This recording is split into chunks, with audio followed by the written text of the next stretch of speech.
This signing of the Israeli-Palestinian Declaration of Principle here today, it's not so easy. Neither for myself, as a soldier in Israel's war, nor for the people of Israel who are watching us with great hope. We have come from a people that has not known a single year, not a single month, in which mothers have not wept for their sons. We who have fought against you, the Palestinians, we say to you today, we have no desire for revenge.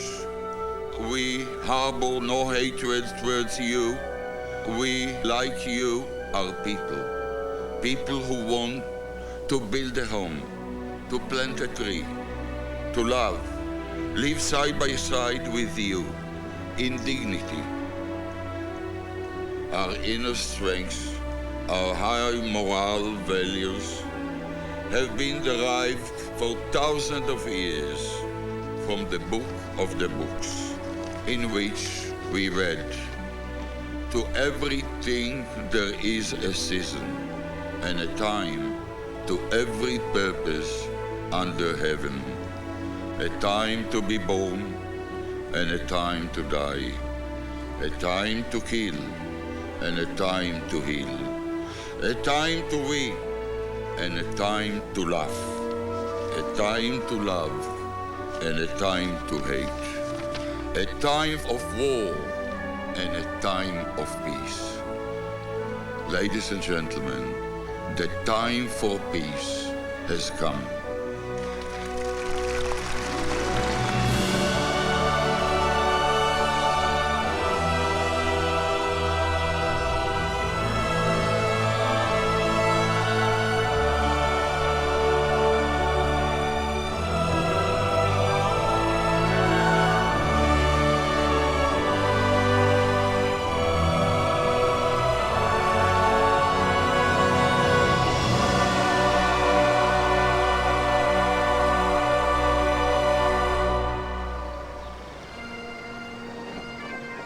The sound of bagpipes reverberated inside the old city of Jerusalem. British soldiers were parading for their very last time. Slowly they made their way, stopping briefly in front of number 6 Or Hayim Street, the home of the senior rabbi of the Jewish quarter, Mordecai Weingarten. There, a British major, the officer in command, took out an ornamental iron key and presented it to the rabbi. Since the year 70 AD, the major told him, the key to the gates of Jerusalem has not been in Jewish hands. Rabbi Weingarten trembled as he accepted it. He then chanted the Shechianu blessing. "Blessed art thou, our Lord, who has permitted us to reach this day." Just 6 months earlier, the stage had been set for this historic transfer of power. The United Nations had scheduled a vote on whether Palestine should be partitioned into separate Arab and Jewish states. There was tension in the air as the Arab delegates, led by Amir Faisal of Saudi Arabia, awaited the results. The Arabs were opposed to partition, maintaining that their 700-year presence in Palestine superseded any Jewish claims to the land. They demanded a single Arab state with Jews being relegated minority status there. The Zionists claim Palestine as their historic homeland, Eretz Yisrael, the land of Israel. They cited a continuous Jewish presence there for 3,500 years. They argued that there were already numerous Arab states, declaring another, especially one headed by the Grand Mufti of Jerusalem, who was an enthusiastic supporter of Hitler, would be opening the doors to another Holocaust. The vote was set to start. The elder statesman of the Zionist movement, Dr. Chaim Weizmann, desperately wanted to witness the vote from the UN's visitors gallery. However, when his colleagues went to pick him up at his hotel, he was in bed, too overcome with emotion to attend. Soviet Union, yes. The United Kingdom, abstain. As the roll call began, the proceedings were momentarily interrupted. A piercing cry came from the gallery. Ana Adonai Hoshiana. O Lord, please save us. The United States? Yes. Yemen? No. The resolution of the DAC Committee for Palestine was adopted by 33 votes, 13 against, 10 abstentions. I vividly remember the moment. I remember the counting of the votes from the old radio, and I didn't understand the yes, no, abstain. I didn't understand the time, but I could see at the end of it kind of bliss on the faces of my parents, and immediately, some 100 yards from my parents' residence in the kibbutz, the elderly members were dancing until after midnight.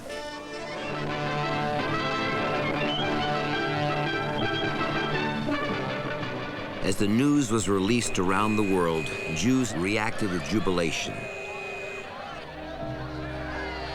But as Jews celebrated, the reaction of David Ben-Gurion, the chairman of the Jewish agency in Palestine, was quite another story. He was the only sad person in the midst of us, because the streets were full with happy people dancing and chanting and extremely happy. And he stood as a sad person, and he says, now they are dancing, tomorrow they will be fighting. Now we are singing, tomorrow we shall see the blood.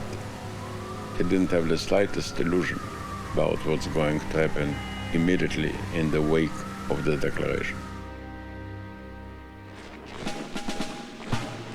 The Jews of Palestine were sorely in need of large sums of money for weapons to compete with the Arab armies they knew they would soon be fighting. The Jewish agency knew it would have to turn to the American Jews for the help it required.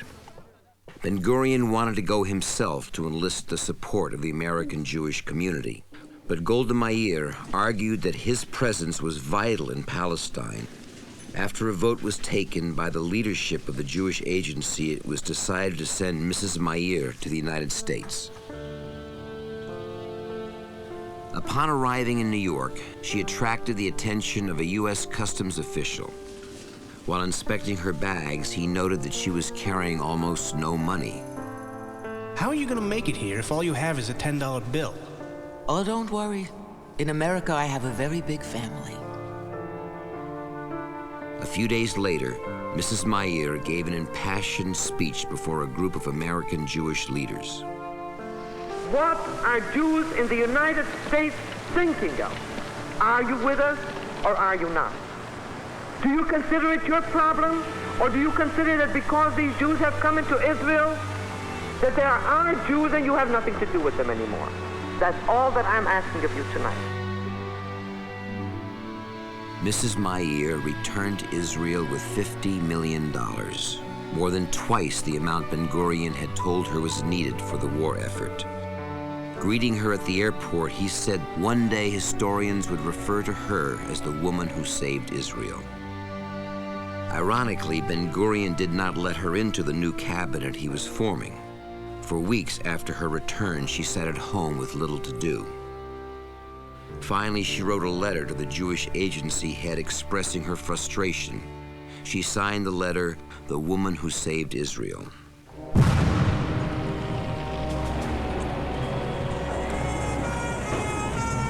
The violence that David Ben-Gurion predicted was now becoming a reality. The residents of Kfar Etzion, a village just a few miles south of Jerusalem founded by Orthodox Polish Jews, a large number of them Holocaust survivors, were surrounded by soldiers of the Arab Legion. One of those survivors wrote about their predicament. At least we can rejoice at being able to do what the youth of the ghettos of Europe could not do. Rise up against our enemies with our arms in our hands.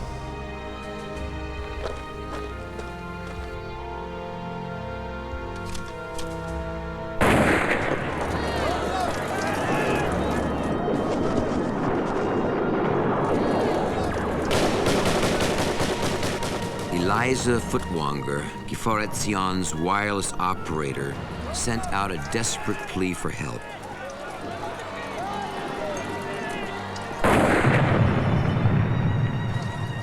As Arab soldiers overran the entrance of the village, Furtwanger cabled a final message.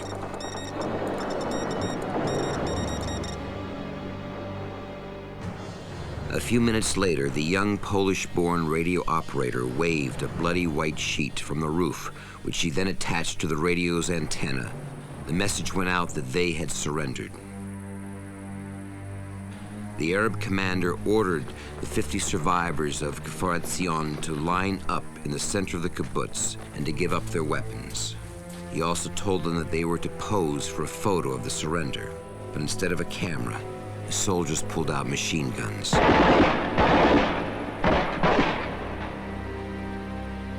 When the gunfire ended, only 4 were still alive. In all, 148 people were killed trying to defend Kfar Etzion. For the Arabs, the attack on Kfar Etzion was retribution for Deir Yassin. The radical Jewish underground groups, the Irgun and the Stern Gang, had struck the Arab village close to Jerusalem, killing 245 Arabs, most of them women and children. A 12-year-old survivor spoke to investigators after the attack. The Jews ordered our family to line up and then began shooting. The bullets hit my 4-year-old sister Kadri in the head, my 8-year-old sister Sami in the cheek, and 7-year-old brother in the chest. The Jewish agency immediately denounced the action, expressing its deep disgust and regret. The chief rabbi of Palestine, Isaac Herzog, was so horrified by the events that he issued a herem, an order excommunicating those Jews who took part in the massacre. In a last-ditch effort to avert a war with Transjordan and a fight with the Arab Legion, the best equipped and most highly trained of all of the Arab armies, the Jewish agency sent Golda Meir on a secret mission to meet with King Abdullah. In an earlier meeting, the king had promised Mrs. Meir not to join any Arab attack on the Jews. He had told her that he wanted peace more than anything else. Disguised as a Muslim wife, accompanying her husband, wearing the traditional dark and voluminous robes of an Arab woman, she and one of the Jewish agency's Arab experts, Ezra Donin, traveled to see the king. They were accompanied by one of Abdullah's most trusted servants, who acted as their driver. During the dangerous 3-hour journey, they were forced to stop for inspection at numerous Legion checkpoints. Whenever this happened, the driver leaned out of the car window and whispered his name. Upon hearing that, the Arab Legion soldiers would then salute and wave the car forward. They arrived at their meeting place with no problems. Mrs. Meir knew something was wrong as soon as Abdullah entered the room. He was pale and seemed under great strain. He immediately told his visitors that some sort of compromise was necessary if a war was to be averted. Why are you in such a hurry to proclaim your state? Your Majesty, I don't think that a people who have waited 2,000 years can be described as being in a hurry. Mrs. Meir tried to mollify the king as she continued. Your Majesty, if there is no war, the Jewish agency will accept the frontiers drawn up by the United Nations, which include the internationalization of Jerusalem. But Abdullah could not be pacified. I am one of several now. I cannot make decisions alone. However, before the meeting came to an end, he made a final observation to Mrs. Meir. I believe with all my heart that divine providence has brought you back here, restoring you to the Semitic East, which needs your knowledge and initiative. Conditions are now difficult, but be patient. The king would not live long enough to make good on his promise to Mrs. Meir.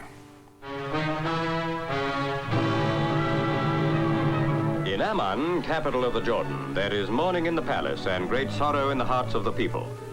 The king who made them a nation is no more. To the old city of Jerusalem, King Abdullah went for the Friday prayers. Among his own people, he walked unguarded and unafraid.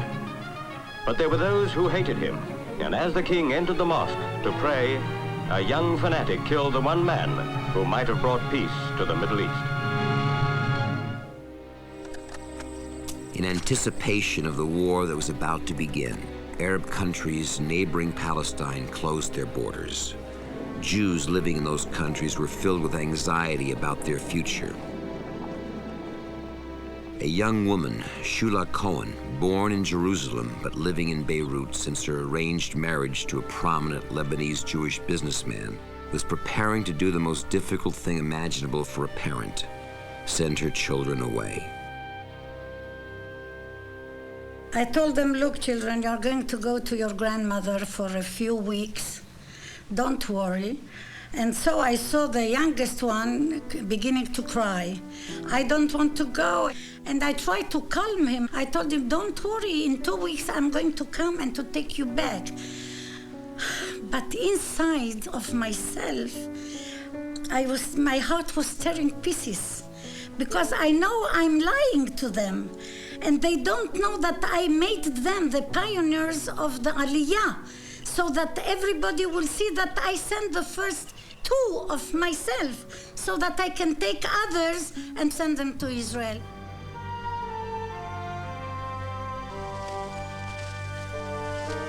Only a few hours after the British sailed away from Palestine forever, a ceremony took place in the main hall of the Tel Aviv Museum that inaugurated the State of Israel.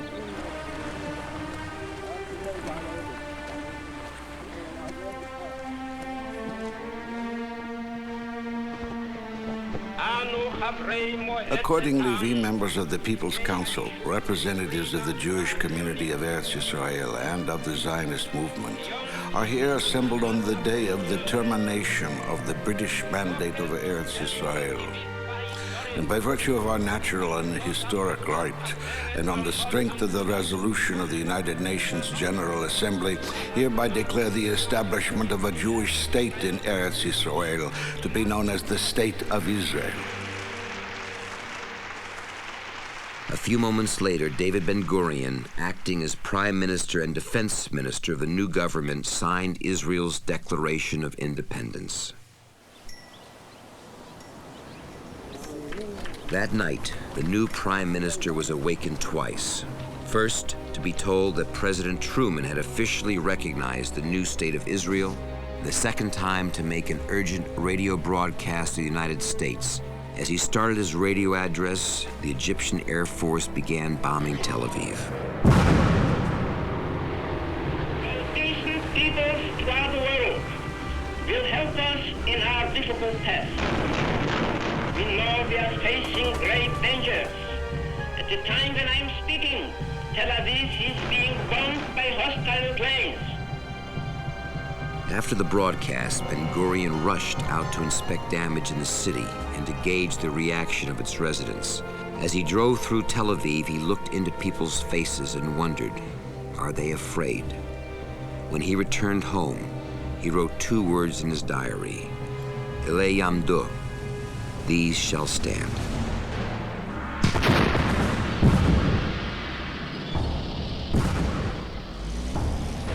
Fighting broke out on all fronts. Lebanese troops were advancing from the north. Syrian, Iraqi, and the Transjordanian-controlled Arab Legion forces were moving in from the east. And the Egyptian army was coming in from the south. Israel's back was to the sea. During the first weeks of the War of Independence, the Israeli Air Force consisted of just 4 World War II-era Messerschmitts bought in Czechoslovakia. The planes had arrived by boat, unassembled, in crates. Mechanics hastily reassembled the aircraft but did not have time to check or test the planes before putting them into service. They barely had enough time to paint the Star of David of the new Israeli Air Force on the sides of the planes. More aircraft would soon arrive from overseas. B-17 Flying Fortresses, heroic bombers of World War II, were flown to Israel illegally from a base in the Atlantic by a group of American volunteers. Volunteers played a crucial role in the early days of the War of Independence. Some 5,000 from the US, Canada, England, South Africa, even Finland became known as Mahal, a Hebrew acronym for Volunteers from Abroad. On one occasion, a crew flying across the Mediterranean to deliver a B-17 was directed by an Israeli radio controller to bomb Cairo before landing in Israel. The crew carried out its first mission without ever seeing the country for which it was fighting. Women were also an integral part of the combat effort. In the Palmach, there was a lot of equality. This was a kibbutz-affiliated fighting force, and in the kibbutz, there was full equality. Now, of course, here and there was one chauvinist. But I have no problems with chauvinists. Open your mouth and say you're a chauvinist, and I'll slap you.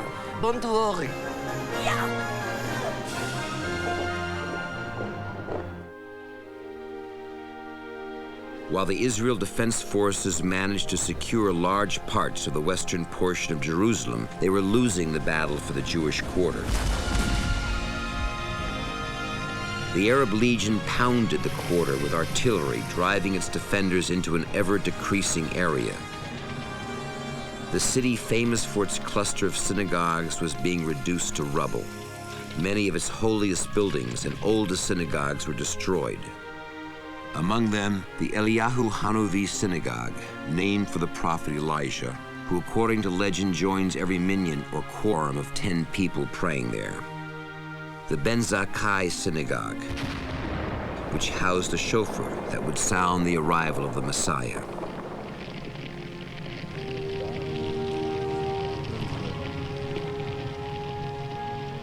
From Mount Zion, a young commander, Yitzhak Rabin, watched in desperation. I witnessed a shattering scene. A delegation was emerging from the Jewish quarter bearing white flags. I was horrified to learn that it consisted of rabbis and other residents on their way to hear the Arab Legion's terms for their capitulation. That same night, the Jewish quarter surrendered.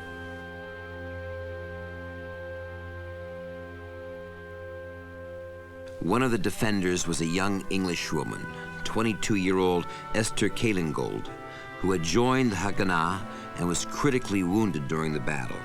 She was taken by the Arab Legion to a hospital in the Armenian quarter. With no morphine left to treat her, Esther lay in great pain and racked by high fever. A wounded man next to her offered her a cigarette. "I can't," she told him.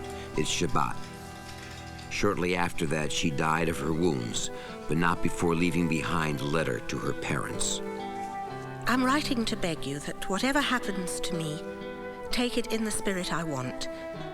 We had a difficult fight. I have tasted hell, but it has been worthwhile because I'm convinced the end will see a Jewish state and all of our longings. I have lived my life fully, and very sweet it has been to be in our land. I hope one day you will all come and enjoy the fruits for which we have been fighting. Be happy, and remember me only in happiness.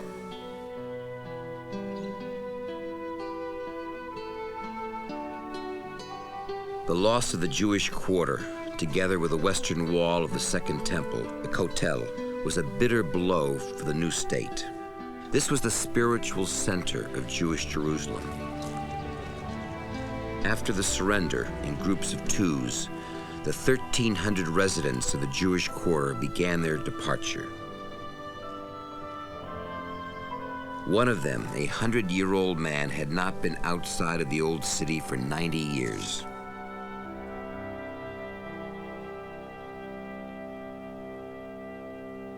Not only had the old city been lost, now all of Jerusalem was under siege. The Arabs had effectively cut off all routes to the city, and attempts to get food and other goods through were failing. Other parts of the fledgling state were also threatened. The Egyptian army was just 25 miles from Tel Aviv, and supplies were running out all along the front. We were always saving some of our food. At every breakfast, we were told that we are saving food, we are eating less amounts of food in order to gather some food for Jerusalem, which was under siege. And I had a friend of my age at that time in Jerusalem, and I always thought of having half an egg, that the other half goes to Giora in Jerusalem. The Haganah did have some limited success in reopening the main artery from Tel Aviv to Jerusalem. But that did not stop the Arabs from attacking Israeli supply and civilian convoys traveling this route. In one of the worst attacks, 77 nurses and doctors on their way to Hadassah Hospital on Mount Scopus were slaughtered.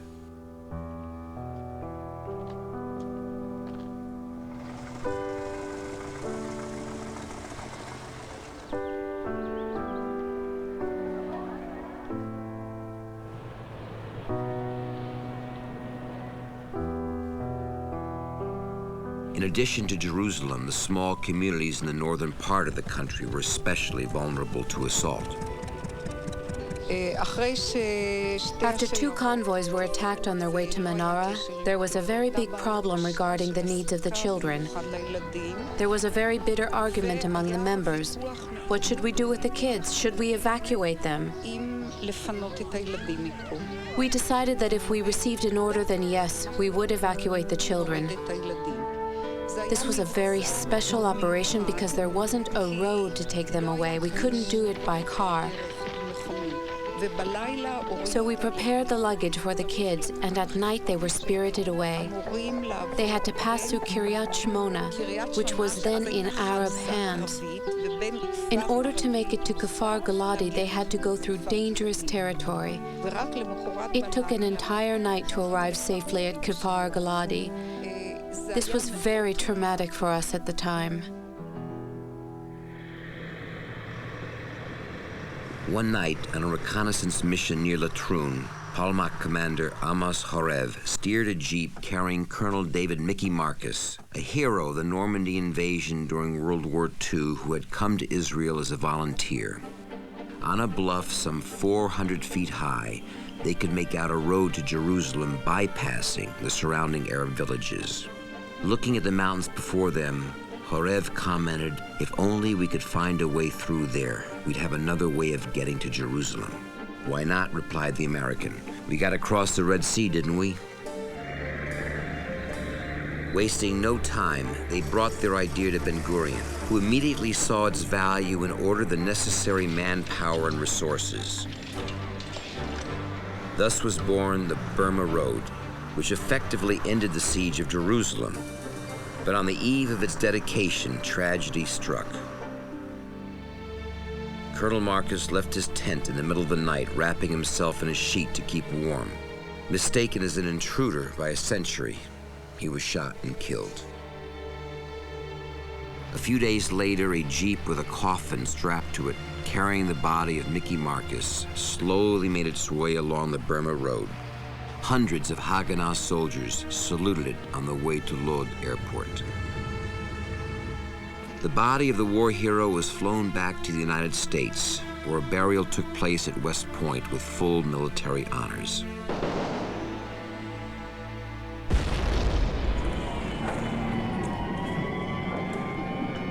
Even with the advent of the Burma Road, daily life in Jerusalem continued to be extremely difficult.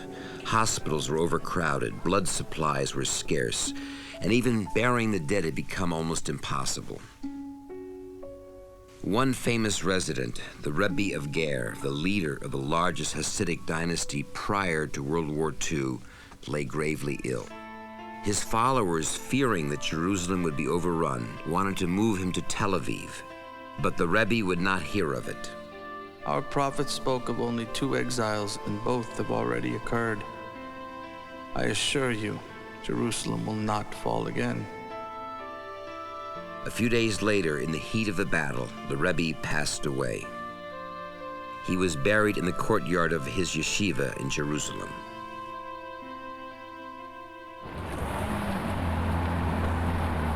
The first of a number of UN-sponsored truces came into effect after almost 4 weeks of war. For Israel, the truce came just in time. The Jewish state could not have held out much longer. Ben-Gurion was determined to use the ceasefire to resupply Jerusalem with desperately needed food and weapons. But in addition to the Arabs, the prime minister was facing his own internal crisis as well.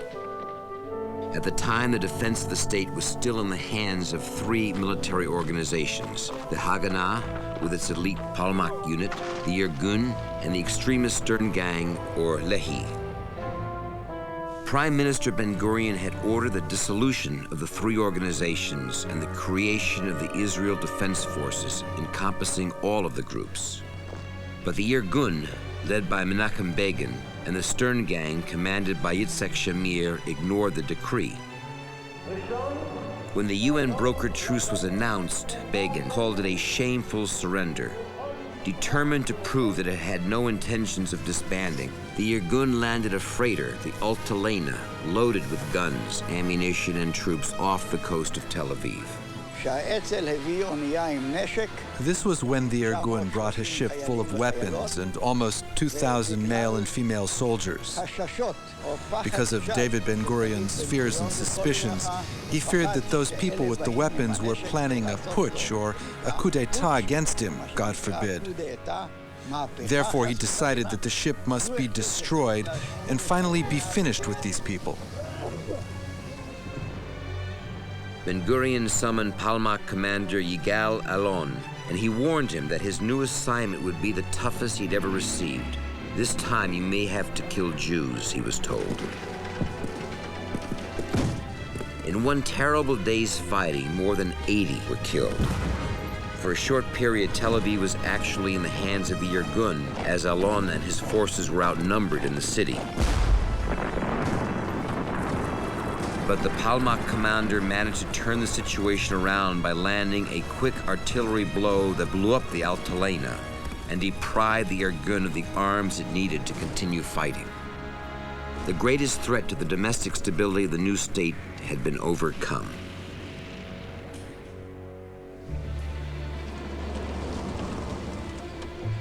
Israel was now able to turn its attention to international affairs.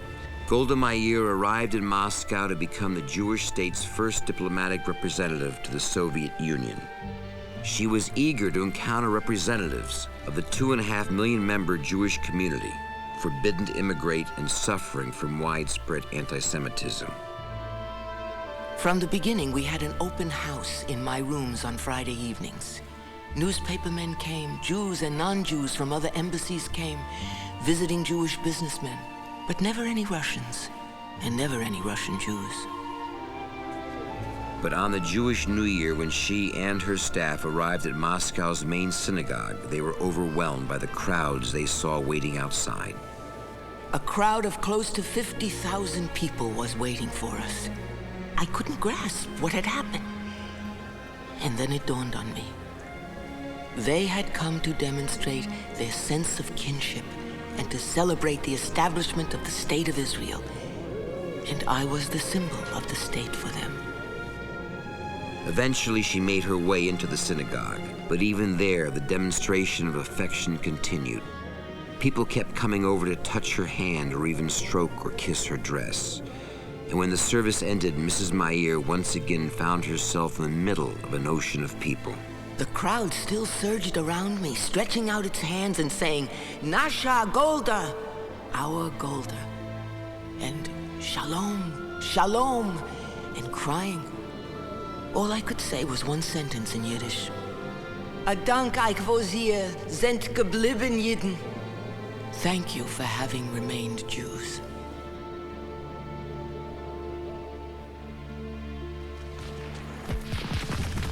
Throughout the final months of 1948, fighting renewed between Israel and her Arab neighbors, interrupted briefly by a series of UN-sponsored ceasefires and truces.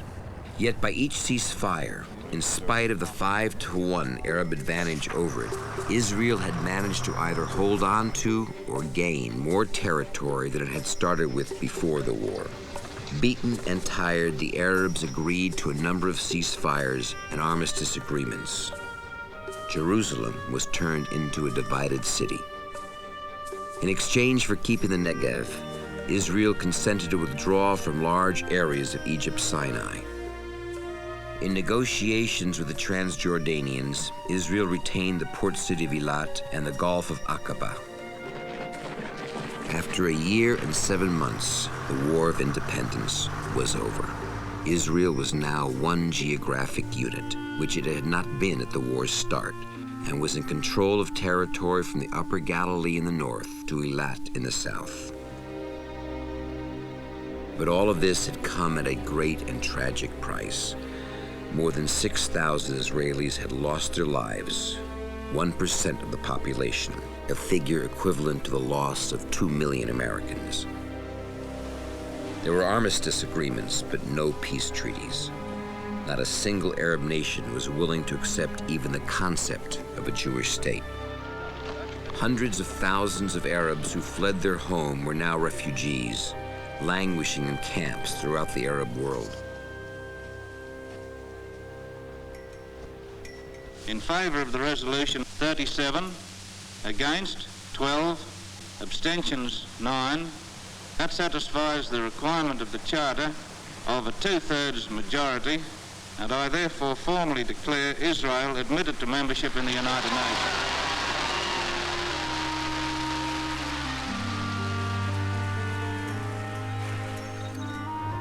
Statehood gave Israel the right to define itself. In the country's first national elections, David Ben-Gurion was selected as Israel's first prime minister, and Dr. Chaim Weizmann as its first president. The Knesset held its very first session in Jerusalem. It was a very special moment for the new nation, the first Jewish parliament in a sovereign Jewish state. Even as the new government was beginning to wrestle with the difficult problems of recovering from a destructive war, the cultural life of the new country was also being nurtured. Museums were being built, universities were expanding, and a vibrant theater flourished.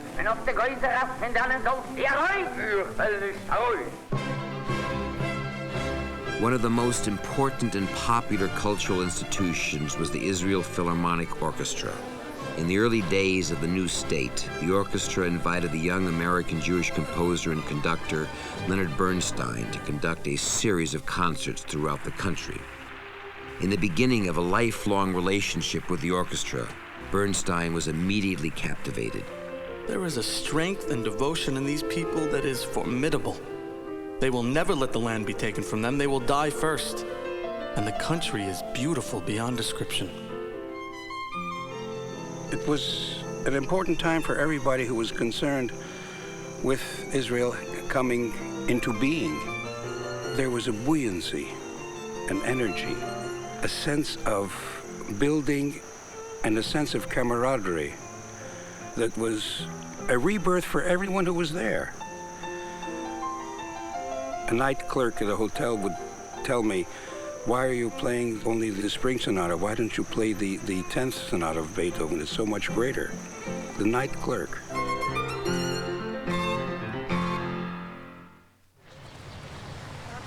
One of the first acts of the new government was the compulsory education law, mandating free education for all children. But Arabs complained that the Ministry of Education was slow to act on their needs. Education was just one area of friction between Jews and Arabs. Israel's Declaration of Independence contained an appeal to Israeli Arabs to preserve peace and participate in the upbuilding of the state on the basis of full and equal citizenship. Yet there continued to be resentment and tension coming from the Israeli Arab community. Most Arabs just could not see themselves as Israeli citizens. My grandfather was killed during the War of Morocco in 1948. He fought as part of the Palestine liberation. How can I be happy? How can I enjoy or participate in the general happiness of the birth of Israel? Because I know on the same date of Israel's independence, my grandfather was killed, and my uncle was displaced and banished to a refugee camp outside of his homeland. The same time when the Israeli nation is celebrating, I remember the great disaster. The question of what to do with the land and property abandoned when hundreds of thousands of Arabs fled during the Independence War became a hotly debated one within Israel's new government. The Knesset passed several pieces of legislation dealing specifically with this issue, including the land acquisition law, transferring Arab-owned land for Jewish use. There were loud protests from a number of quarters in Israel. The respected Jewish philosopher Martin Buber was the one who spoke out. In numerous cases, land is not expropriated on the grounds of security, but for other reasons, such as the expansion of existing settlements. These grounds do not justify a Jewish legislative body in placing the seizure of land under the protection of the law. Ben-Gurion dismissed the protests. He argued back that Israel would be more than happy to place its claims beside those of the Arabs when a final peace treaty was at hand.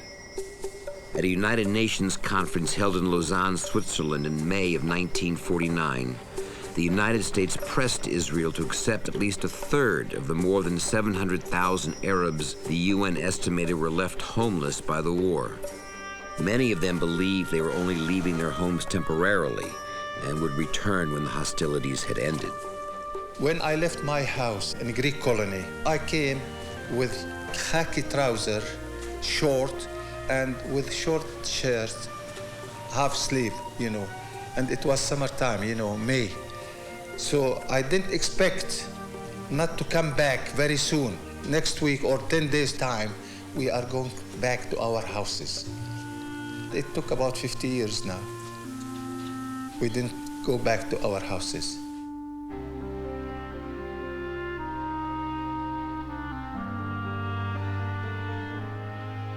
As Israel was being pressured to repatriate Arab refugees, the neighboring Arab countries were doing little, if anything, to help improve their lot. With the exception of Transjordan, they all refused to accept them as citizens, holding them in refugee camps as a way to keep the issue alive in the international community. The Israeli government refused to accept even a compromise formula proposed by the United States that would have allowed in 100,000 refugees. Israel argued that with all of the Arab states opposed to its existence, bringing in tens of thousands of Arab refugees posed a serious security threat.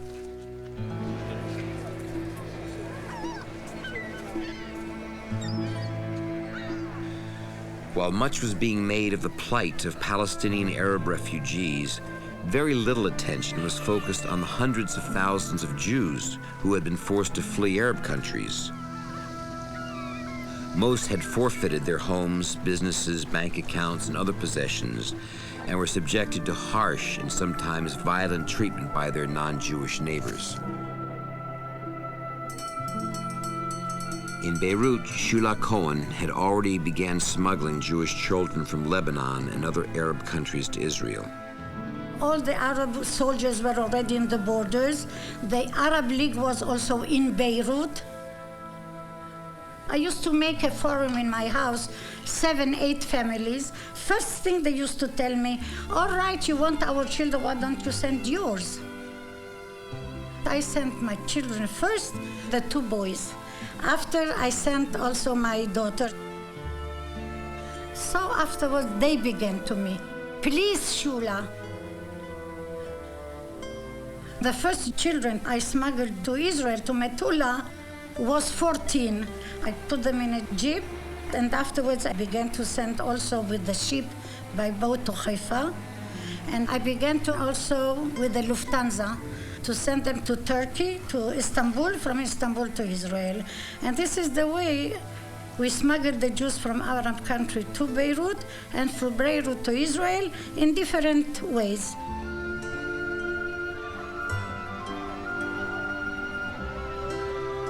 Providing a safe haven for Jewish communities under threat was behind what many consider to be Israel's most important piece of legislation, passed by the Knesset in 1950. The law of return makes every Jew around the world a potential citizen of Israel. Whenever they want to, any Jew who wants to immigrate, they can realize their desire. Not only do they become a citizen automatically, they are also privileged to all the rights that a new immigrant gets, with housing and help, with children and welfare. Over a 4-year period starting in May 1947, more than 680,000 Jews arrived in Israel, doubling the population. 120,000 were Holocaust survivors, including thousands of orphans whose parents were murdered in Hitler's death camps. Some had relatives to go to, but others were all alone. Acting as a foster parent, the state found shelter for them in kibbutzim, or yeshivas.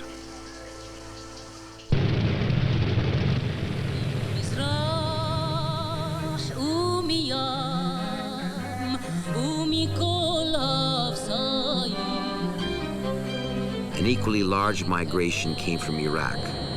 Close to 125,000 Iraqi Jews, threatened by anti-Jewish decrees and violence, made their way to Israel. They gave up their nationality and history, which dated back thousands of years.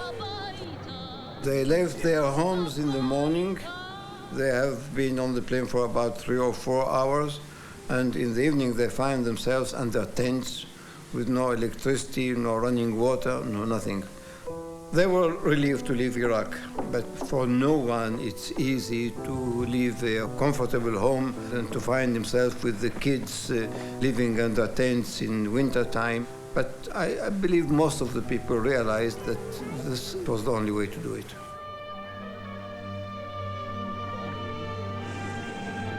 Israel's independence led to anti-Jewish riots and murders in Yemen, home to more than 45,000 Jews. A massive rescue effort was mounted called Operation Magic Carpet. Planes filled with 500 to 600 people each flew around the clock until almost the entire Yemenite community was safely in Israel.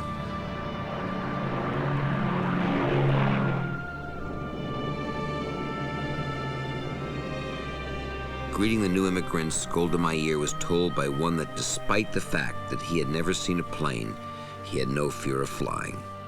Did not the prophet Isaiah tell us, "They that wait upon the Lord shall renew their strength. They shall mount up with wings of eagles, and they shall run and not be weary."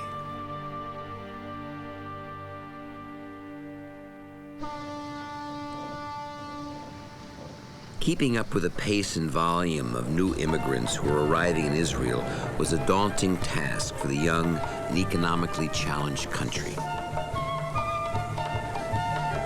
The first years were quite rough. We had austerity. We would get 1 egg a week per person. We hardly could get any meat at all.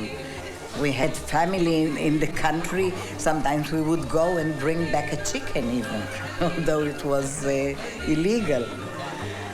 But we were young and we believed it will pass. With tens of thousands of new immigrants arriving monthly and a desperate shortage of housing, the small tent cities far from employment centers were replaced by ma'abarot, enormous tented camps closer to the urban centers of Israel. Eventually, immigrants were given the option of leaving the ma'abarot and resettling in the Galilee or in the Negev on new moshavim and kibbutzim that were being created. They were encouraged to become self-sufficient by raising their own livestock and cultivating a variety of quick-ripening crops. We knew from nothing, to put it bluntly. For instance, we didn't know anything about agriculture. We got a plot of land and grew tomatoes. And to our joy and delight, we were extremely successful. We had a bumper crop, as everybody else in the country had. And there's a certain basic rule about agriculture. If the crops are good, then the prices are bad because everybody's got it. And we couldn't sell the tomatoes. And so we ate the tomatoes. I remember very distinctly supper consisted of very good and nourishing tomato soup, followed by stuffed tomatoes, cooked and stuffed with chopped up tomatoes. At the end, you had tomato pudding, which was one of the most awfulest things I've ever tasted in my life. It took about 5 years till I could look a tomato in the face again after that. As the country's infrastructure was being built, Sephardi or Oriental Jews charged that the Ashkenazi or European Jewish-dominated leadership discriminated against them. These allegations would grow over the years. The critical issue of who was responsible for religious and secular life would also generate controversy decades later. But at the time, David Ben-Gurion strongly believed in maintaining what was widely known as the status quo. His formula was, we want a country where there should be a religious tradition, but They have a right to be religious, they have a right not to be.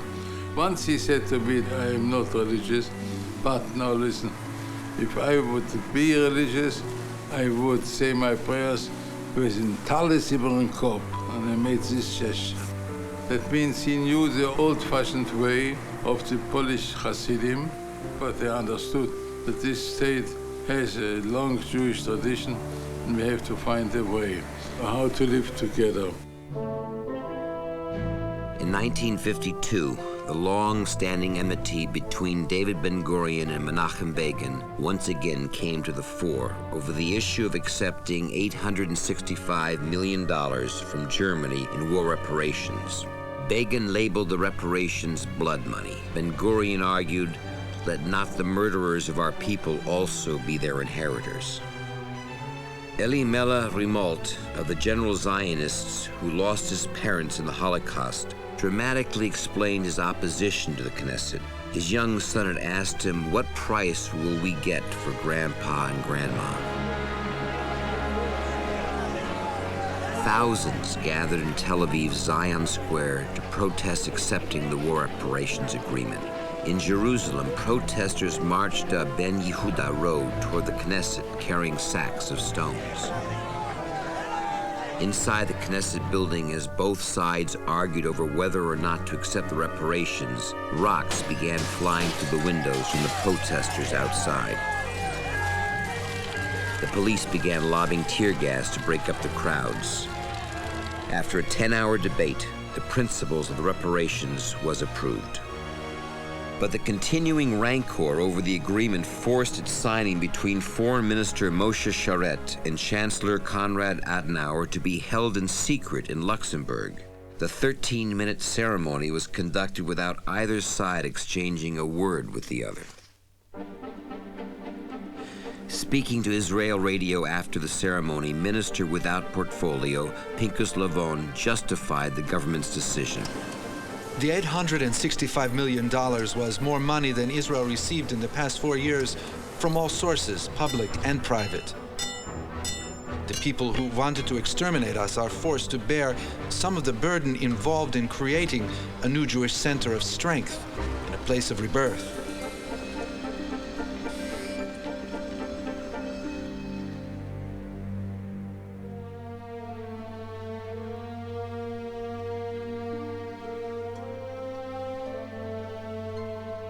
Raids by Palestinian terrorists known as Fedayeen from Gaza and elsewhere against Israeli civilians and soldiers was beginning to spiral out of control.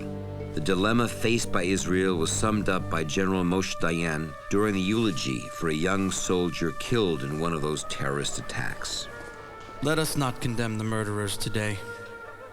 What do we know of their fierce hatred for us? For 8 years, they have been living in refugee camps in Gaza, while right before their eyes, we have been turning the land in which they and their forefathers lived into our own. This is the fate of our generation. To be ready and armed, or to have the sword snatched from our hands and be cut down. 1956 began with high hopes as President Dwight Eisenhower appointed former Secretary of the Navy Robert Anderson to work as his special emissary in secret negotiations between Egypt and Israel. But the effort became fruitless when Egyptian President Abdul Gamal Nasser's conditions for peace required the transfer to Egypt of almost the entire Negev, something Prime Minister Ben-Gurion nor any other Israeli leader was willing to consider. What was particularly worrisome to Ben-Gurion was the massive influx of Soviet arms to Egypt. He authorized one of his closest advisors, Shimon Peres, to pursue secret talks with France with the intention of procuring French arms and achieving a balance with Egypt.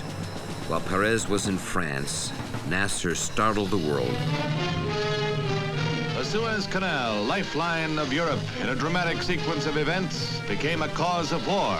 When President Abdel Nasser announced its seizure by Egypt, the stage was set for the next move in the complex Suez situation. The day after Nasser's surprise move, a clear violation of its treaty obligations, French Minister of Defense Maurice Bourget-Manory met with Peres. He startled the Israeli by asking how long would it take for the Israeli army to cross the Sinai and reach the canal. What quickly became apparent to Peres was France's true intentions: to invite Israel to play a role in Operation Musketeer, a French-British effort to land troops on the Suez Canal in order to regain their joint control of it. Peres reported back to Ben-Gurion, who was in favor of the idea, provided that Israel would be able to pursue its own national interests.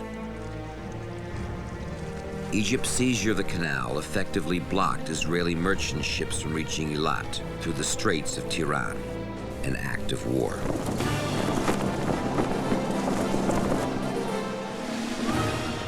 The Sinai campaign began as Israeli paratroopers landed on the strategic Mitla Pass, deep in the Sinai. Within 2 days, the Israeli army had isolated Gaza and pushed into Egypt just 15 kilometers from the Suez Canal. The IDF also captured Soviet-made tanks, armored cars, and other weapons. They also found hundreds of copies of Hitler's Mein Kampf.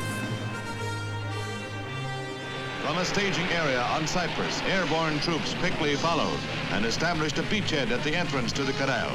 They were followed by seaborne contingents which swiftly controlled the Mediterranean end of the vital waterway. The British-French attack on the canal began when French paratroopers seized Port Said. That same day, Soviet Prime Minister Nikolai Bulganin sent a message warning the Israelis that it was in possession of ballistic missiles. Worried that the fighting in the Sinai might escalate even more dangerously involving the Soviet Union, the United States demanded the withdrawal of British and French forces. While Secretary of State John Foster Dulles publicly threatened economic sanctions against the Jewish state, President Eisenhower sent a private message to Ben-Gurion. Despite the present temporary interests that Israel has in common with France and Britain, you ought not to forget that the strength of Israel and her future are bound up with the United States. Under enormous pressure, Israel reluctantly agreed to pull back its forces, providing Nasser pledged not to block Israeli shipping or to use Gaza as a staging area for terrorist attacks. Israel's first war since the War of Independence in 1948 had ended having lasted for less than a week. 172 Israelis lost their lives while more than 2,000 Egyptians were killed and some 6,000 taken prisoners.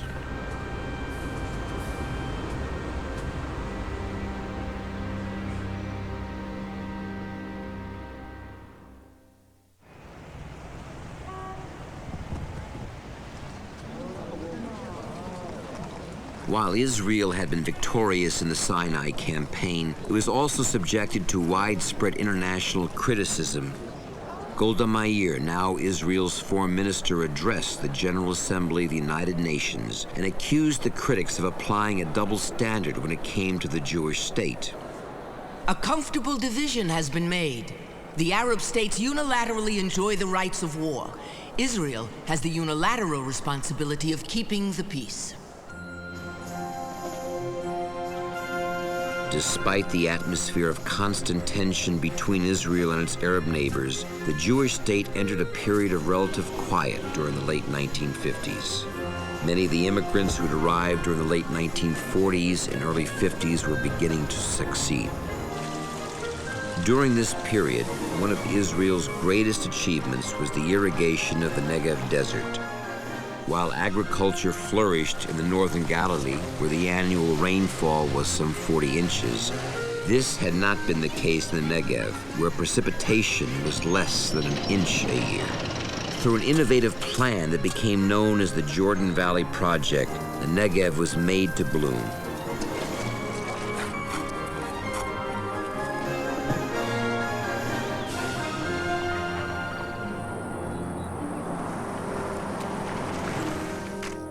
The relative tranquility of the late 1950s also enabled the government of Israel to expand its diplomatic efforts. Special attention was paid to developing ties in the Third World, particularly in Africa. The greatest champion of this policy was Golda Meir. She saw parallels between the persecution of the Jewish people and the new African nations' long colonial bondage.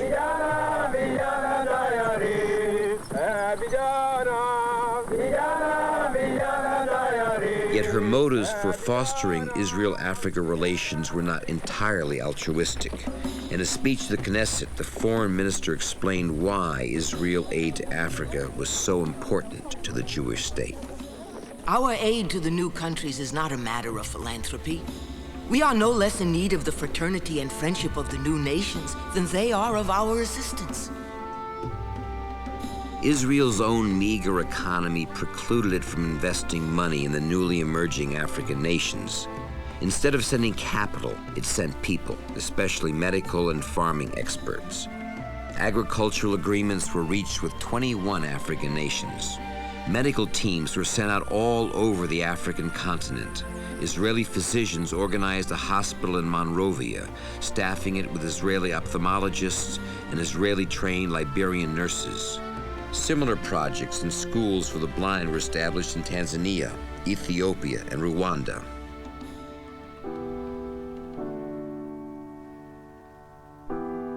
Shula Cohen's activities on behalf of Israel were now beginning to arouse the suspicions of the Lebanese authorities. One morning, a Syrian officer accompanied by several Lebanese soldiers showed up at her home. The Lebanese one, he saw me, he knows me. He took me like that, he put me on the sofa, and he says, please, Shula, we are not so happy to come, but we have an order and we must make a search. Please sit here and don't move. I used to be arrested 1 week, 3 days, 1 day, 2 days, until I was questioned and go back home. The officer told my daughter, this time Mama will not come back so early. They told me, Shula, get a dress, you're going to come with us.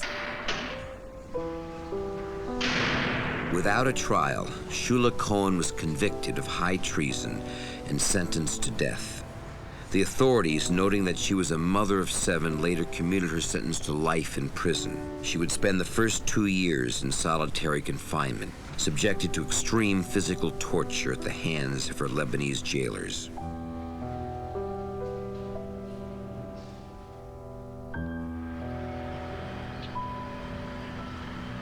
It seemed like any other day for Ricardo Clement. At 5:30 p.m., he finished work at the Mercedes-Benz factory where he was employed. Usually he went directly to the bus stop to catch a ride home to his wife and children. But that day, he walked over to a nearby flower shop. When he emerged carrying a bouquet, those who had been observing him knew that they had their man.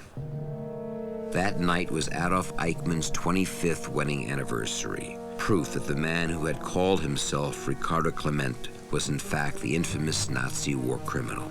David Ben-Gurion made the astonishing announcement to the Knesset that Eichmann, the architect of the final solution, had been found by the Mossad in Argentina, arrested and brought to Israel, and would shortly stand trial for his crimes. Following the announcement, Israel was condemned by Argentina for violating its sovereignty by kidnapping the war criminal. My government deeply regrets that the Argentine government found it necessary to bring this question before the Security Council. What the foreign minister did not tell the world was that the Mossad was also planning to capture Dr. Joseph Mengele, the infamous angel of death at Auschwitz, who was also living in Buenos Aires. But as word got out that Eichmann had disappeared, Mengele went underground, preventing Israel's security forces from flying both men to the Jewish state on the same plane. In Jerusalem, the trial of Adolf Eichmann begins. Entering the bulletproof prisoner's box is the man charged with the annihilation of millions of Jews in Nazi death camps. The Eichmann trial began almost a year after his capture and riveted Israelis, the majority of whom were not Holocaust survivors and only had the most remote knowledge of the events of that period. It was the first time that the Israelis listened to the evidences from the witnesses And then, at schools, they stopped teaching. They brought radios into the classes. And then we were forced to ask questions. We knew that this is the time you might even get some answers.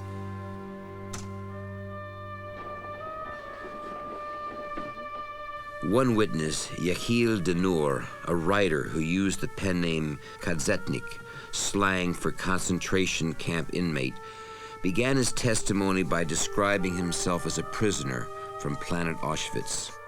I believe with all my heart that I must continue to bear this name until the world is roused, after the crucifixion of the Jewish nation, just as humanity was once roused after the crucifixion of one man. A few moments later, he collapsed at the witness stand. Unable to continue, he was removed from the courtroom.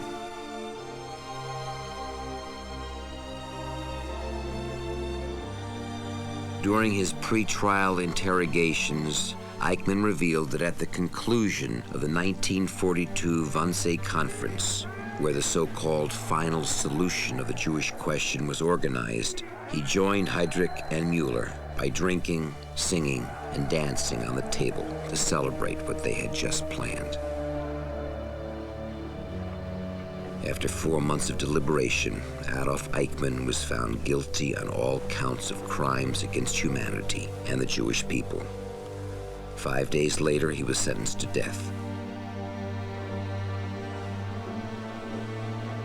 On May 31st, 1962, after the death sentence had been upheld by the Israeli Supreme Court, Adolf Eichmann went to the gallows.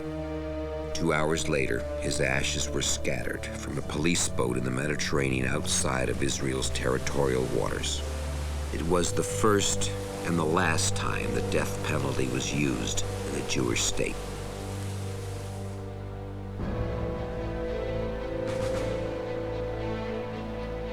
As Egypt, Syria, and Iraq signed a treaty of alliance in Cairo, putting their three armies under a unified command, they proclaimed that the aim of their new union was the liberation of Palestine. The only country to remain outside of the ring of fanatical anti-Israeli Arab states was Jordan. Its young monarch, Hussein ibn Talal, was following the example of his grandfather Abdullah, whose assassination he witnessed in 1951. King Hussein needed peace with Israel to preserve the stability of his own regime. For this reason, Israeli leaders and the monarch began to engage in a secret dialogue. As the dynamics of the Cold War drove the Soviet Union and its communist bloc allies closer to the Arab world, Israel made a concerted effort to strengthen its friendly relations with the United States. Golda Meir was traveling in Florida at the same time President John F. Kennedy was vacationing there. The president, whose administration had just approved the first ever shipment of American arms to Israel, asked Mrs. Meir to visit him. I can still see him in his rocking chair, listening very attentively as I tried to explain why we so desperately needed arms from the United States. He looked so handsome and still so boyish that it was hard for me to remember that I was talking to the President of the United States. Though I suppose he didn't think I looked much like a foreign minister either. Mrs. Meir discussed the unique challenges faced by her government. If we should lose our sovereignty again, those of us who would remain alive would be dispersed once more. But we no longer have the great reservoir we once had of our religion, our culture, and our faith. We lost much of that when 6 million Jews perished in the Holocaust.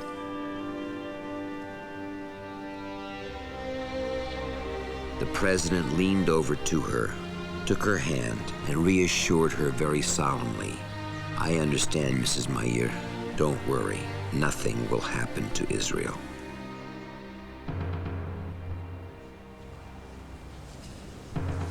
A few months later, President Kennedy was shot to death in Dallas. But before his assassination, he opened the way for what was to become Israel's overriding foreign and defense policy for the next 3.5 decades. to maintain the closest possible links to the United States.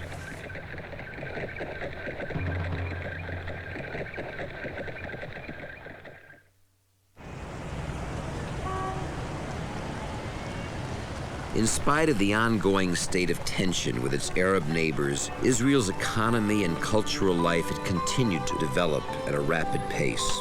There was a blossoming film industry and standing room only crowds at every performance of the Israel Philharmonic. Israel's theater, led by the Habima and the Kamari, was becoming one of the most vibrant in the world.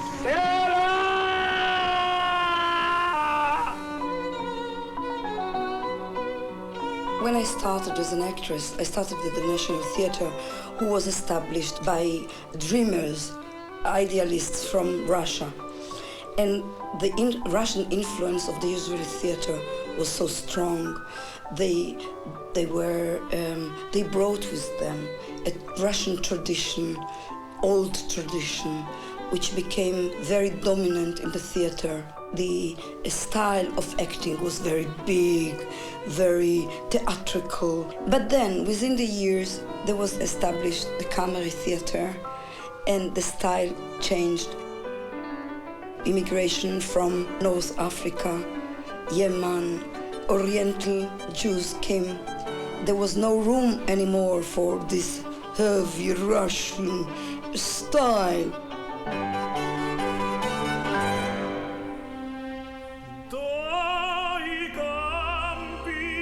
In July 1962, a 21-year-old tenor from Mexico signed a 3-year contract with the Hebrew National Opera in Tel Aviv.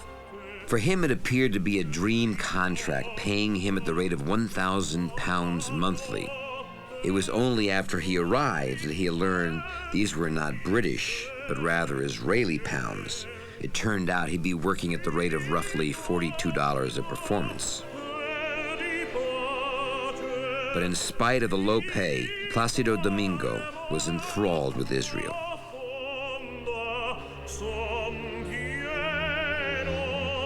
The human and artistic encounters there probably could not have been equaled anywhere in the world. One could get as much out of Israel as one's own mental and spiritual resources allowed.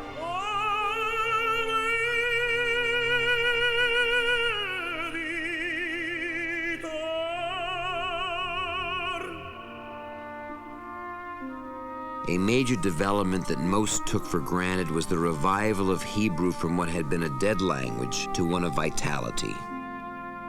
Nothing underscored this more than the announcement in 1966 that the Nobel Prize for Literature had been awarded to Israeli novelist Shmuel Yosef Agnon. After being presented with his award by Sweden's king, Agnon addressed those assembled for the ceremony. Who are my mentors? First and foremost, they are the sacred scriptures. Then there are the Mishnah and Talmud, and Rashi's commentary on the Torah and our master, known as Maimonides of blessed memory. My heart tells me that they are responsible for my being honored with the Nobel Prize.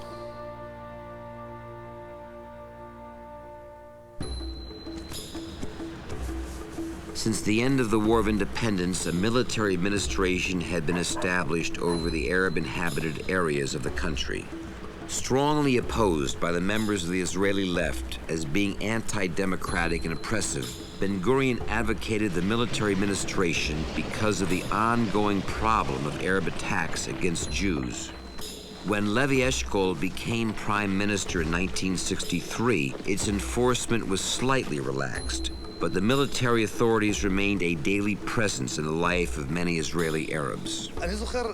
I remember if I didn't want to do my homework, let's say I wanted to go outside and play hide and seek or play some sort of game, my mom would intimidate me by telling me to return to my homework or to eat the entire meal.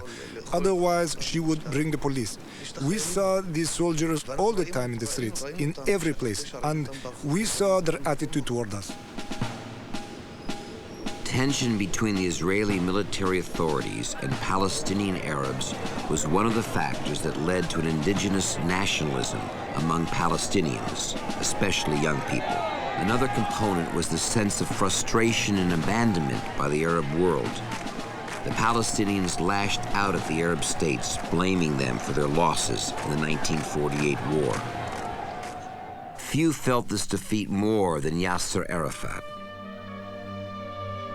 Born in Cairo, he spent 4 childhood years with relatives in Jerusalem after the death of his mother, returning to live in Egypt with his father at the age of 13.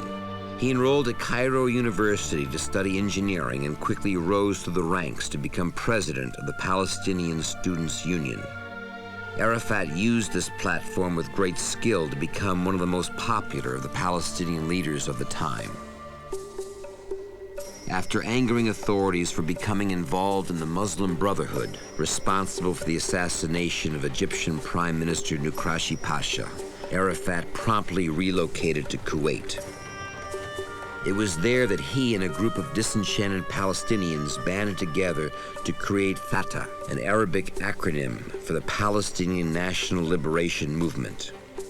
Frustrated with what it saw as the Arab League's practice of passing empty annual resolutions, Fatah was dedicated to immediate, direct military action to regain Palestine as its homeland. In May of 1964, a conference was held in East Jerusalem's Palace Hall movie house. By its end, a new entity had been created, the Palestine Liberation Organization, or PLO. The Palestine National Council was set up as a sort of parliament in exile, with members of Arafat's Fatah among its founding delegates. The council issued the Palestine National Covenant, denying Israel's right to exist and any Jewish claims of historic, national, or religious ties to Palestine. Demanding the creation of an Arab state in Israel's place, it also proclaimed that armed struggle is the only way to liberate Palestine.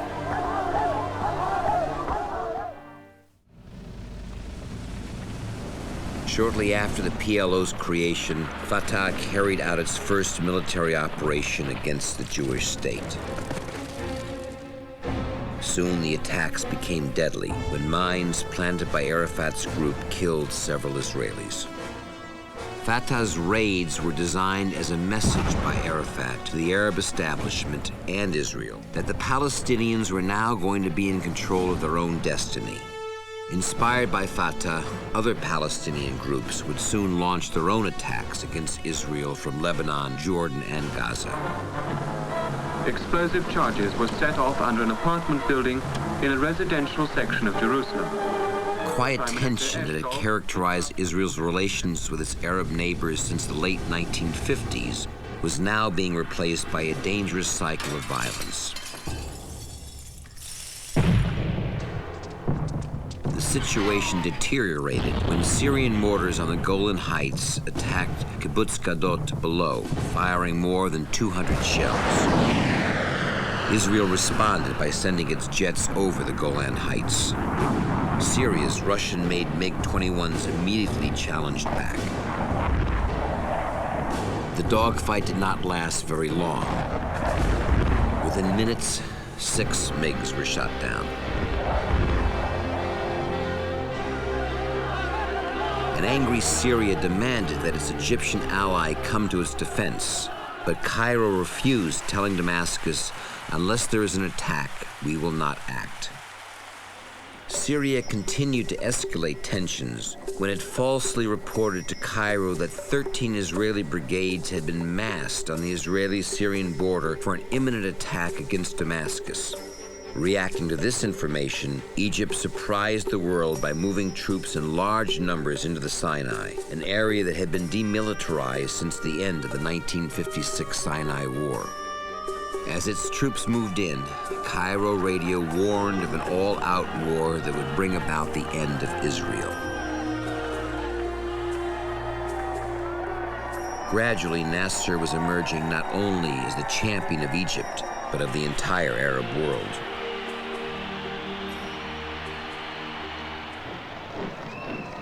The Eshkol government then decided to hold Israel's annual Independence Day parade without the usual battalions of tanks and artillery.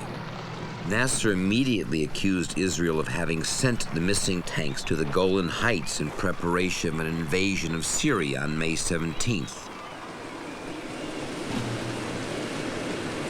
Once again, taking the international community by surprise, Cairo ordered the removal of all UN forces from the Sinai.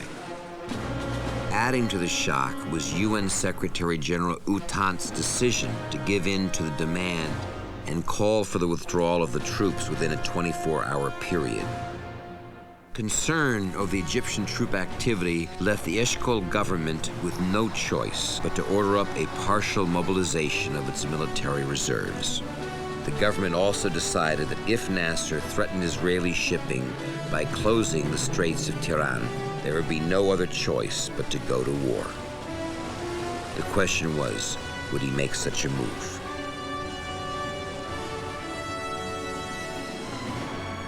The answer came the following day.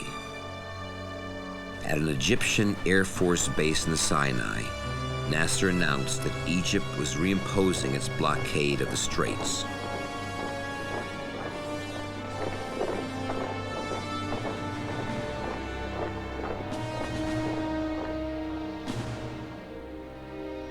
The mood was understandably tense at an emergency cabinet meeting the next day.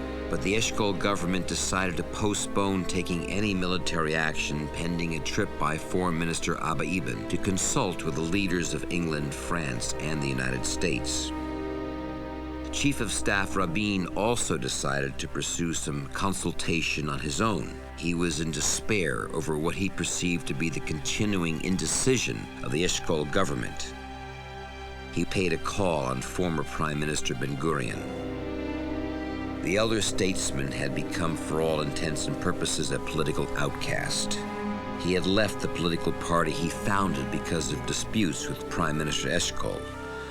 Along with disciples Shimon Peres and Moshe Dayan, he was now part of the tiny Rafi faction in the Knesset, a small party with little, if any, power. The old man, as he was known, wasted no time in berating Rabin for Israel's present state of affairs. You have led this state into a grave situation. You bear the responsibility. I doubted Nasser wants war, but now we are totally isolated. Minister of the Interior, Moshe Shapiro, was no less blunt. In 1951, when Egypt closed the Straits, we didn't rush to war. We waited until 1956, when we had France and Britain by our side. Now we have to fight on 2 or 3 fronts. The harsh criticism took its toll on Rabin. He suffered a collapse and disappeared from public sight for 3 days. His doctors blamed it on a combination of tension, exhaustion, and nicotine poisoning from the enormous amounts of cigarettes he had been smoking.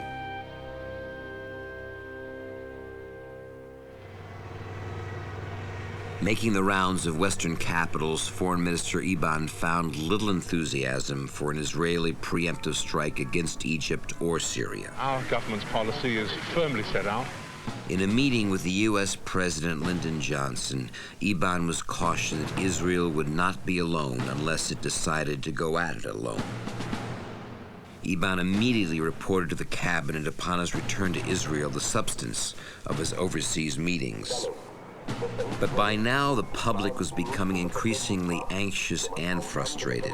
The mood was not helped by a radio address delivered by Prime Minister Eshkol. Israelis gathered around their radios awaiting a strong message of leadership. What they got was anything but inspiring. Eshkol stammered through much of his speech, giving the impression that he was not in control. The mood became grimmer after Nasser gave a speech to his National Assembly. The issue is no longer Aqaba or the Straits of Tiran. The issue is the aggression against Palestine that took place in 1948. Israel also lost any confidence in the ability of the international community to pressure Egypt to abide by the 1956 treaty and reopen the Straits. Of the 80 countries approached to become part of the multinational naval force proposed by the U.S. to end the Egyptian blockade, only 2 volunteered to join. Israelis were further disheartened by the comments of U.S. Secretary of State Dean Rusk. I don't think it's our business to restrain anybody. Sensing the anxiety of the electorate, Prime Minister Eshkol named a new defense minister, someone sure to generate more confidence in the government's ability to deal with the crisis. National hero and former military chief of staff Moshe Dayan. Selling the idea of Dayan as defense minister to his political mentor, David Ben-Gurion, a bitter rival of Eshkol, fell to Shimon Peres, the third member of the tiny Knesset party they belonged to. We can't topple Eshkol, but with Dayan as Minister of Defense, we can win the war. I thought you were a friend. How dare you back down on replacing Eshkol? But the much younger Peres, who was one of Ben-Gurion's closest aides, stood his ground. You taught us that if the needs of the movement are in conflict with the country, then the country comes first. Doesn't that rule apply to Ben-Gurion? In the end, Ben-Gurion put aside his personal feelings and gave his blessings to Dayan. Further sensing the public mood, Eshkol decided to broaden his cabinet, bringing in two opposition figures, one of them Menachem Begin, as ministers without portfolio. On the eve of the war, Israel had its first national unity government.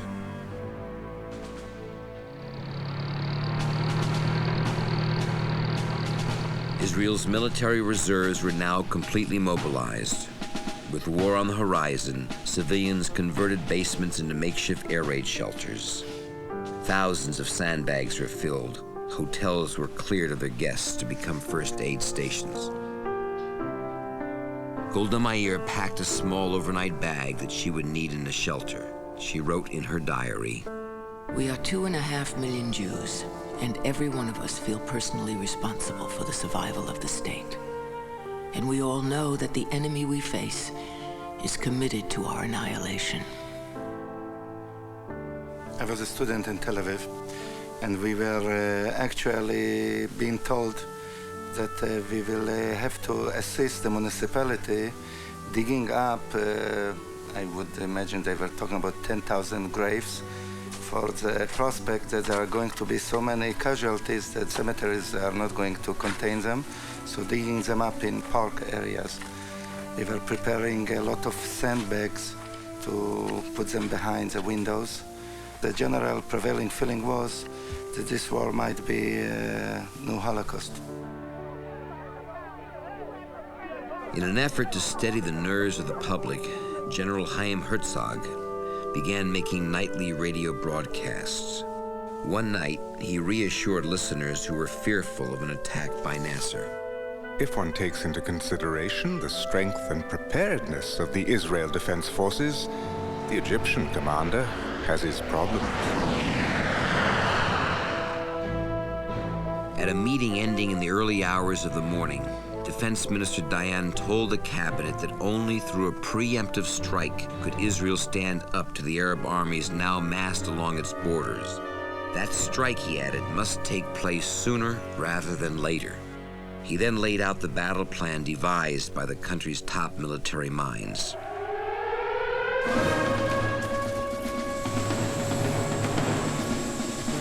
The attack order was radioed from the Defense Ministry in Tel Aviv. Israeli planes took off at staggered intervals, heading for key Egyptian bases in the Sinai, the Suez, and Nile Valley. All were scheduled to arrive over their targets at the identical moment, 7:45 a.m.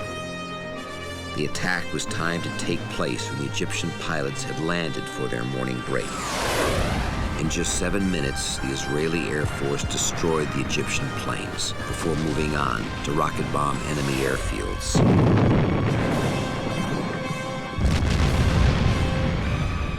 Less than 3 hours after taking off, the Israeli fighter jets were streaking home. 300 of Nasser's 340 combat planes on the ground had been demolished. The Israeli Air Force shot down another 20 in the sky.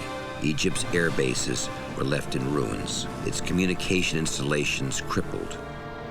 While the Air Force was in the process of disabling its Egyptian counterpart, the Israeli ground attack began in the Sinai. Within a day after a series of ferocious battles, El Arish, Khan Yunis, and Gaza were in Israeli hands. But Egyptians far away from the front line were being told a much different story. During the first 24 hours of the war, Cairo radio proclaimed that Israel's army and air force had been destroyed, that Egyptian tanks were driving through the streets of Tel Aviv. Hearing the initial reports out of Cairo, Syrian military officials decided to change their original battle plan of bombarding northern Israel and moving on to Haifa, Israel's third largest city. Instead, they chose to shell the Galilee town of Rosh Pinah and neighboring kibbutzim. As kibbutzniks were forced to spend as long as 11 hours at a time in bomb shelters, the Israeli Air Force and Army responded. By nightfall, Israel's Air Force had all but destroyed Syria's air capacity, bombing 50 MiGs, 2/3 of its combat fleet. At his palace, King Hussein received an urgent message from Prime Minister Eshkol. Stay out of the war, and we will abide by the 1948 armistice agreement. But Hussein disregarded the Israeli leader, bolstered by a phone call he had received from Nasser. He told the king that Israel's air force had been crushed and that his forces were halfway across the Negev. Nasser urged him to attack Israel from the West Bank and join up with his army. Persuaded by Nasser, Hussein ordered his troops to attack across the armistice lines. His main focus was West Jerusalem, home to 190,000 Jews.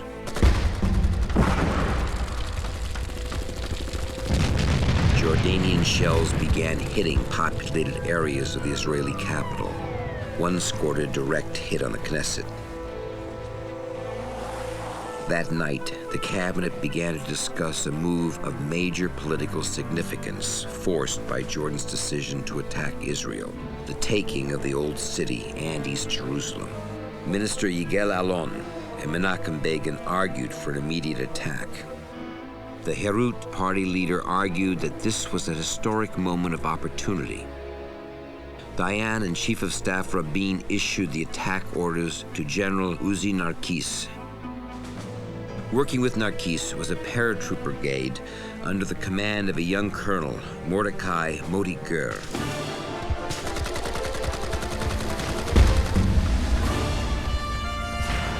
The battles were fierce, and the Jewish state suffered some of its heaviest casualties of the war.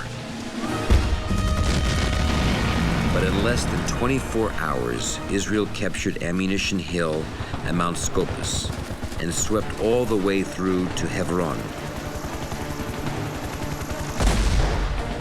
The Jordanian army was decimated. All of the major cities on the West Bank were now under Israeli command. At this point, only the Old City remained under Arab control. While all eyes were on Jerusalem, Israel's armored corps consolidated their gains in the Sinai, pushing all the way to Sharm el-Sheikh. The IDF was now on the banks of the Suez Canal, and the Straits of Tiran open to Israeli shipping. The war had ended for Cairo. The war would soon be over for Damascus as well. Within 48 hours, Syrian troops would be fleeing from the Golan Heights as Israel's northern command set out to put an end to the mortar attacks on the Galilee once and for all. Reports were starting to come in from New York that a UN ceasefire was imminent. If the Israelis were going to take the Old City, now was the time. Dayan issued the orders to General Narkis. There's one restriction: no artillery or air support in order to protect the holy sites. For Rabin and Narkis, this was a telling moment. 19 years earlier, they had fought for the Old City and had been defeated. So I call up Motagur and I tell him, go up to Augusta Victoria, conquer it, conquer the Mount of Olives. From there, you descend to the Old City. There you see the Lion's Gate. Approximately at 10 o'clock, The paratroops arrived there, tanks at the helm, and the paratroops behind them, about 200 soldiers. They entered through the Lion's Gate.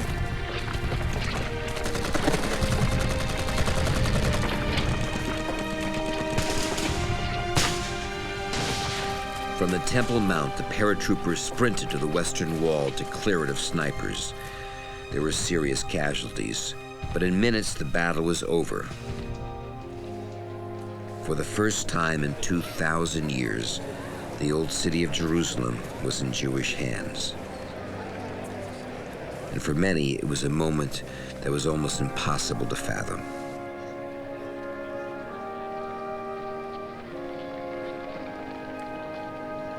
We arrived at the Kotel, and I thought to myself, what am I doing here? What are we going to do now? Chaim Bar-Lev was also there. I said to Chaim, what do you say? Maybe we'll sing the Atikva, the anthem? So we sing it, but in our guts we feel it's not enough. So we decide to pray. Yitzhak Rabin rushed to be with his men. Keeping his emotions in check, he told himself this is no time for weeping. This is a moment of redemption and hope.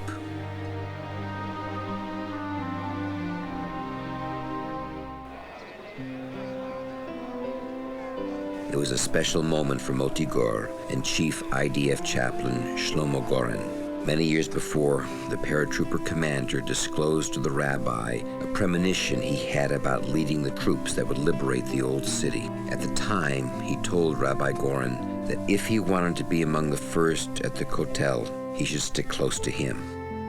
Now, as the two men embraced at the wall, Gur exclaimed, "Rabbi, I told you I would be here, didn't I?" Moments later, Rabbi Goren sounded the shofar.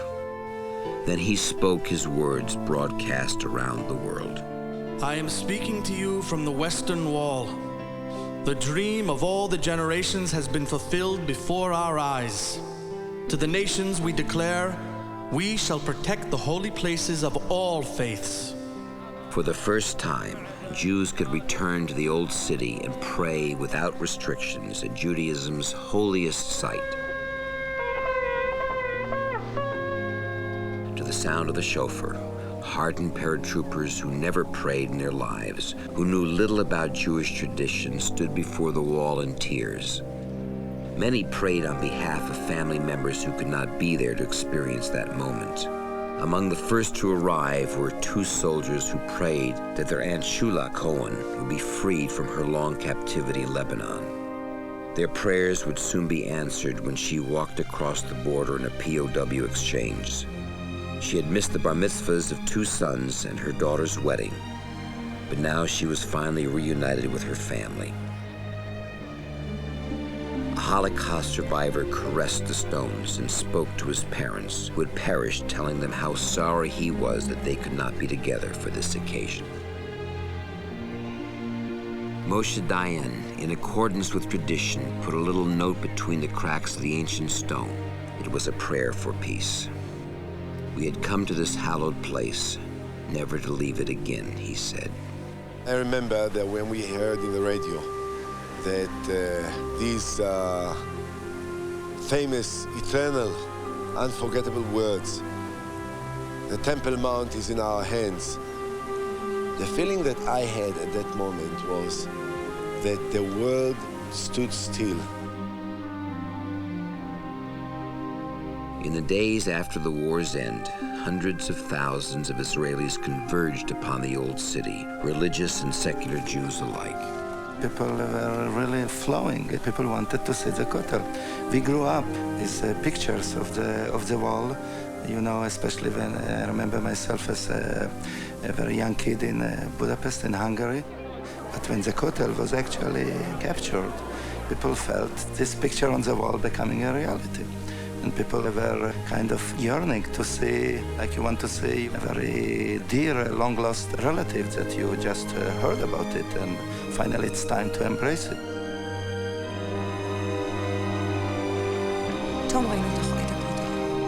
Suddenly we saw the Western Wall appear before our eyes.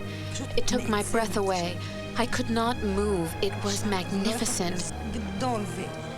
We identified with it as though we were connecting after 3,000 years, that we were returning home. I came home that night at 10 o'clock and my whole family was waiting there for me. My mom looked at me and said just one thing. You were at the Kotel, right?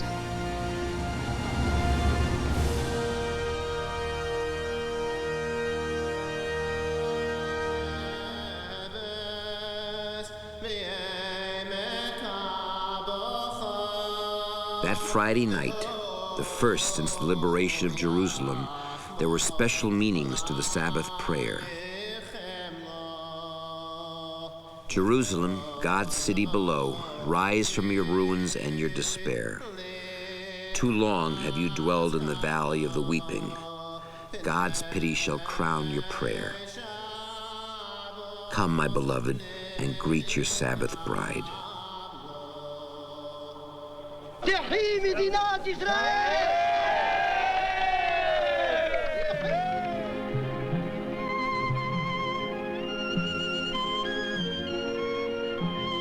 On Mount Scopus, a concert celebrating the reunification of Jerusalem and the end of the war was held. Leonard Bernstein conducted the Israeli Philharmonic. Isaac Stern was the featured soloist. It was a special moment. It was a recognition of both their accomplishments and of our belonging with them.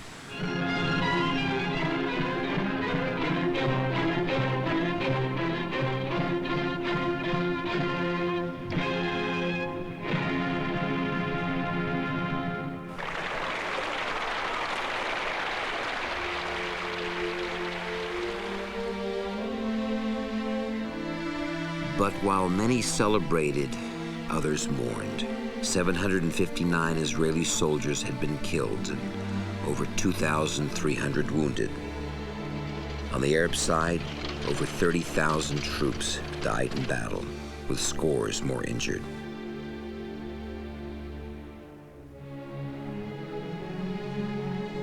At a ceremony at Hebrew University on Mount Scopus, Yitzhak Rabin was awarded an honorary doctorate for his service to the country during the war.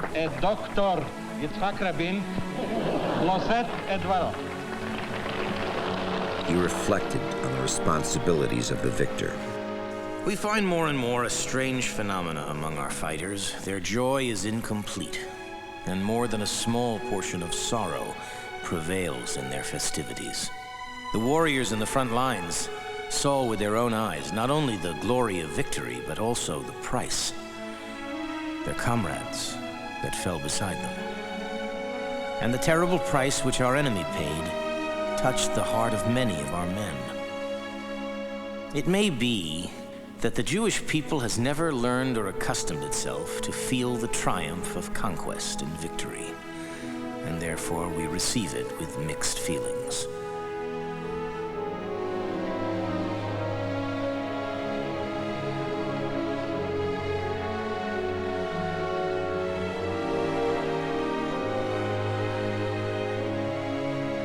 The Six-Day War made Israel 3 times larger. The Jewish state's responsibilities also became infinitely greater.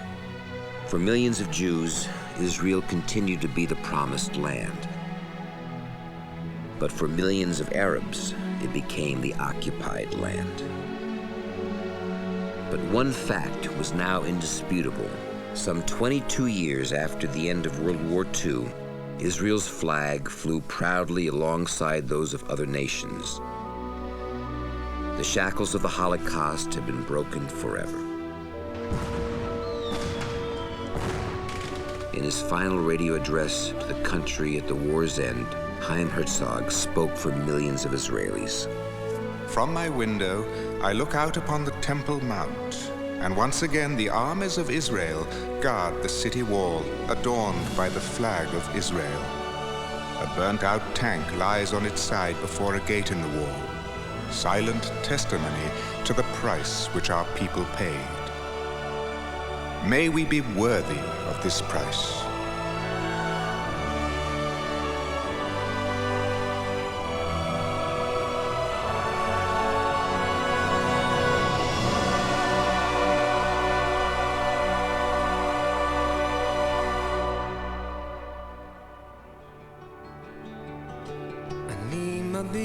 מהחלום, וזה עושה לי די עצוב. האביב חלף עבר לו, מי יודע אם ישוב. הליצן היה למלך, הנביא נהיה ליצן, ושכחתי את הדרך, אבל אני עוד כאן, ויהיה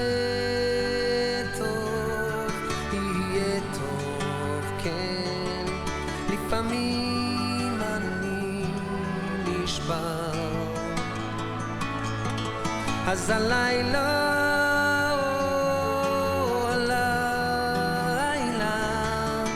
איתך אני נשאר.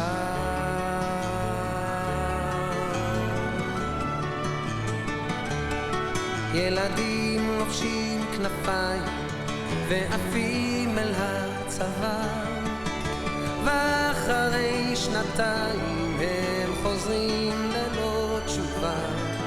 אנשים חיים במתח, מחפשים סיבה לנשום, ובין שנאה לרצח מדברים על השלום.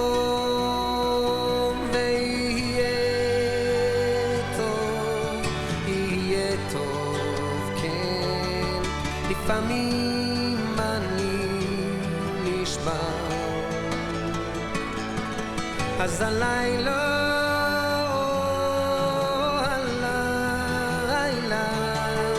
איתך אני נשאר.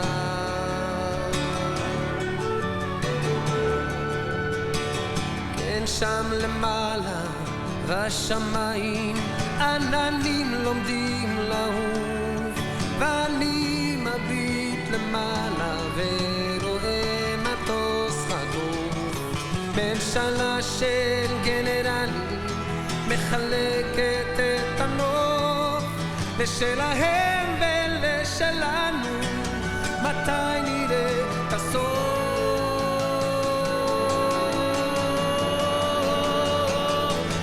הנה בא נשיא מצרים, איך שמחתי לקראתו, פירמידות בעיניים ושלום במקטרתו. ואמרנו היי בוא נשלימה ולחיה כמו אחים, ואז הוא אמר קדימה, רק תצאו מהשטחים. ויהיה טוב,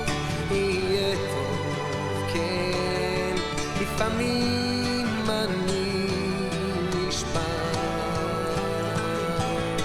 אז הלילה,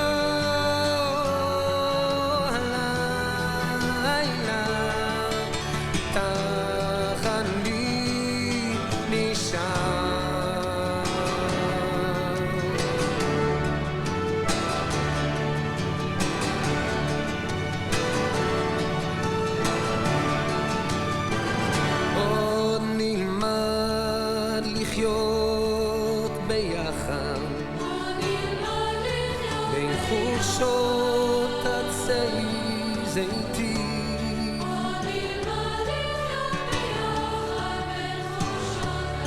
ילדים יחיו בלי פחד, בלי גבולות, בלי מקלטים.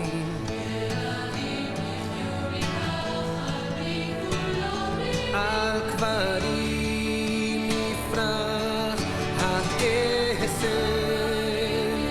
לשלום ואהבה, מאה שנים של חרב,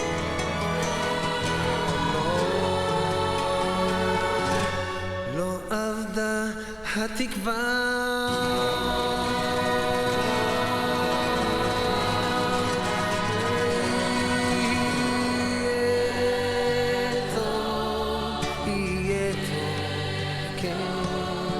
לפעמים אני נשבר.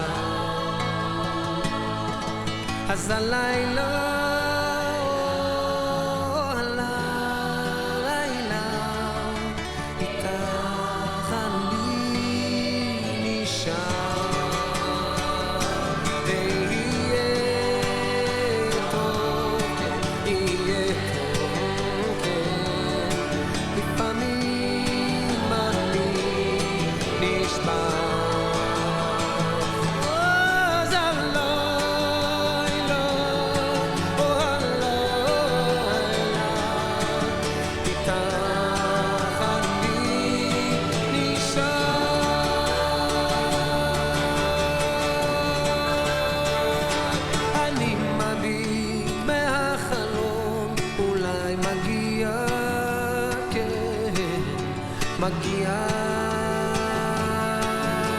מגיע